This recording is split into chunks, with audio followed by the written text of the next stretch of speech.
Assalamualaikum warahmatullahi wabarakatuh. Halo teman-teman, perkenalkan nama saya Mailisa Salsabila. Saya dari kelas B4 Manajemen Angkatan 2020 Universitas Pelita Bangsa dengan NIM 1120100815. Di sini saya akan mempresentasikan materi yang sudah saya pelajari mengenai manajemen resiko untuk memenuhi tugas kuliah saya, yaitu mata kuliah manajemen resiko dengan dosen pengampu Bapak Purwanto. Silakan simak materinya ya. Sebelum kita masuk ke materi selanjutnya, kita harus tahu dulu apa itu risiko. Berdasarkan ISO 31000 tahun 2018, risiko merupakan keadaan yang tidak pasti dan mempunyai dampak negatif terhadap suatu tujuan yang ingin dicapai. Untuk selanjutnya ada prinsip-prinsip manajemen risiko. Apa aja sih prinsip-prinsip itu? Yang pertama adalah penciptaan dan pelindungan nilai. Yang kedua ada terintegrasi. Yang ketiga ada terstruktur dan menyeluruh. Yang keempat ada disesuaikan. Yang kelima ada inklusif. Yang keenam ada dinamis. Yang ketujuh ada informasi terbaik yang tersedia. Yang kedelapan faktor manusia dan budaya. Dan yang terakhir adalah perbaikan berkelanjutan. Selanjutnya adalah kerangka kerja manajemen resiko. Tujuan kerangka kerja manajemen risiko ini adalah untuk membantu dalam mengintegrasi manajemen risiko ke seluruh aktivitas dan fungsi organisasi. Terdapat 6 komponen kerangka kerja manajemen risiko. Yang pertama adalah kepemimpinan dan komitmen. Kepemimpinan ini digambarkan dengan pemimpin perusahaan atau manajemen yang memiliki tanggung jawab untuk berkomitmen dan terikat dalam menjalankan manajemen risiko.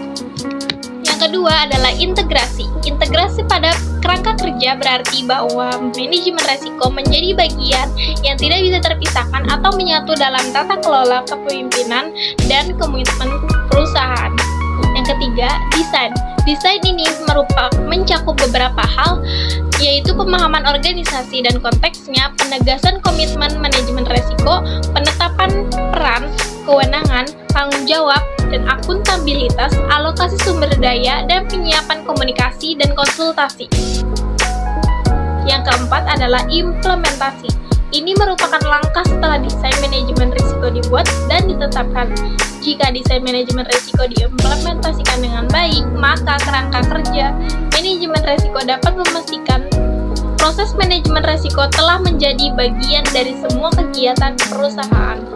Yang kelima adalah evaluasi. Evaluasi ini dilakukan untuk mengukur kerangka kerja manajemen risiko terhadap tujuan, rencana implementasi, indikator, dan perilaku yang diharapkan sesuai dengan tujuan organisasi atau perusahaan.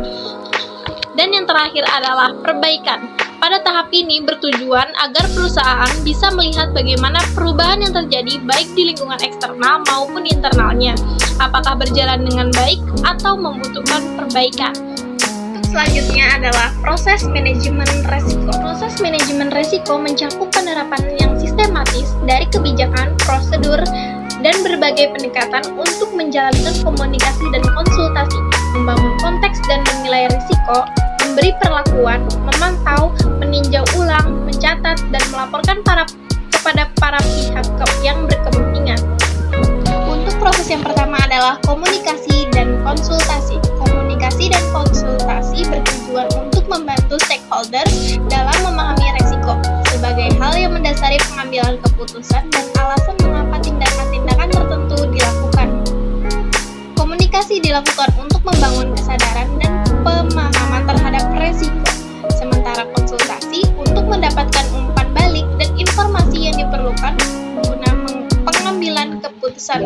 Koordinasi yang erat antara komunikasi dengan konsultasi dijalankan untuk menunjang pertukaran informasi yang faktual, tepat waktu, dan relevan, akurat, serta dapat dipahami, integritas dan keandalan informasi, serta juga hak-hak privasi dari setiap individu yang terlibat. Kedua adalah ruang lingkup konteks dan kriteria.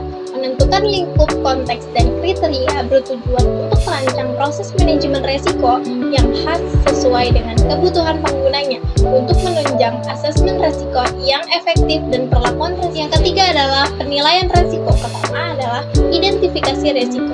Identifikasi resiko bertujuan untuk menemukan penerima dan menjabarkan resiko yang dapat menunjang atau menghambat pencapaian sasaran organisasi.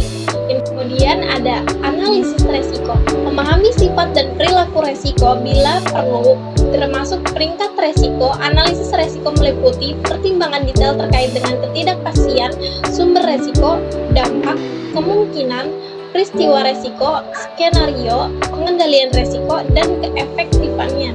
Selanjutnya adalah evaluasi resiko. Evaluasi ini membantu proses pengambilan keputusan dan meliputi proses membandingkan hasil analisis dari masing-masing resiko terhadap kriteria resiko yang telah ditentukan untuk menetapkan apakah suatu tindakan lebih lanjut terhadap resiko tersebut diperlukan. Yang keempat adalah mitigasi resiko. Mitigasi ini bertujuan untuk menyeleksi dan mengimplementasikan opsi-opsi untuk menghadapi resiko. Mitigasi ini dapat berupa salah satu dari 4 perlakuan berikut. Yang pertama adalah menerima resiko, memindahkan resiko, menghindari resiko, atau dengan mengurangi resiko. Sekian materi dari saya. Untuk kurang lebihnya mohon dimaafkan.